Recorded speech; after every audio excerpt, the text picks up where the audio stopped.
Pamilya Baterbonia nalalabuan pa rin sa mga impormasyon kaugnay sa pagkalunod ng Ateneo rookie. Umaabante sa balita si Abante reporter John Riz Calata. Medyo nagbigay, medyo nagbigay na nga ng update ang pamilya Baterbonia kaugnay sa update sa mga nangyari sa kanilang anak. Pero ayon sa kanila, malabo pa rin para sa kanila ang tunay na nangyari sa batang manlalaro na nalunod sa kasagsagan ng team building ng Ateneo de Manila University men's basketball team sa Dipakulaw, Aurora. Bagamat nakausap na ng pamilya ni Baterbonia ang ilang Ateneo coaches na kasama ni Rene sa training na sina Coach Dean at Sandro, hindi sila kumbinsido na aksidente lang ang nangyari sa kanilang anak at nakukulangan sila sa paliwanag ng mga ito. Ipinunto ni Rovelyn Baterbonia, ina ni Rene, na marunong lumangoy ang kanilang anak at may mga pasasyang nakita sa ilang bahagi ng katawan ng kanyang anak, partikular na sa leeg. Pinasinungalingan din umano ni na Coach Dean at Sandro ang kumakalat na balita sa social media na may weights na inilagay sa mga binti ni na Rene. Sa ngayon, hindi pa handang harapin ni Ginang Rovelyn ang isa pang Ateneo coach na si Tab Baldwin. Humingi na rin umano ng dispensa ang ADMU sa pamilya pero ito ang tugon ng ina ni Rene. Pakinggan ang kanyang tinig. Hihingin sila ng sorry sa akin. Pero yun, sabi ko, hindi may magaling yung sorry sa anak ko. Hindi na mabubuhay yung anak mo sa sorry mo. Bigyan nyo lang ako ng clear na yung parang excellent explanation na maano ko sa sarili ko, matanggap ko na aksidente lang talaga. Ayon sa ina ni Rene, sa ngayon hindi pa nila iniintindi ang pagsasampa ng kaso laban sa kung sino mang nasa likod ng insidente.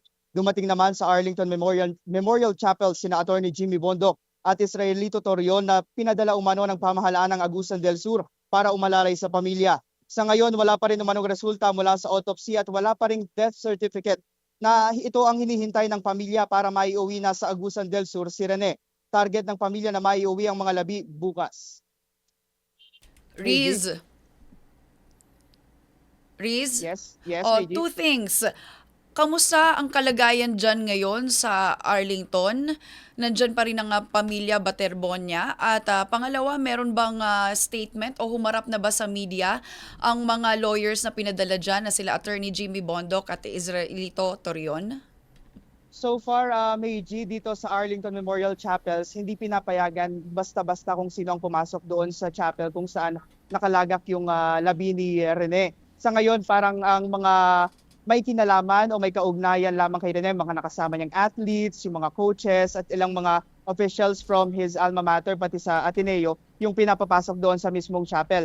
Also, regarding doon sa legal matters na pinadala sina Attorney Jimmy Bondoc and Israelito Torion, hindi kinumpirma ng family if sila talaga yung legal counsel. Pero what they said is that pinadala sila ng Agusan del Sur government para umalalay sa pamilya, especially doon sa mga documents na asikasuhin ng pamilya para mas mapabilis pa ang pagpapauwi sa mga labi ni Rene Baterbonia. Okay, Riz, dalawang tanong. Bakit ayaw pang maglabas ng pahayag ng pamunuan ng Ateneo hinggil dito sa pagkamatay nitong kanilang mga atleta?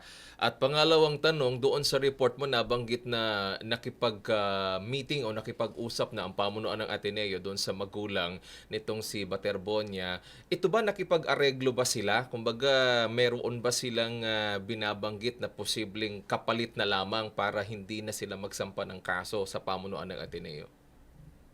Wedge, walang nangyaring arrangement o aregluhan sa pagitan ng pamilya ni Baterbonia at ng Ateneo. Ang sinabi kanina nung family ni Rene ay nakipagkita na yung Ateneo de Manila University officials dito sa kanila.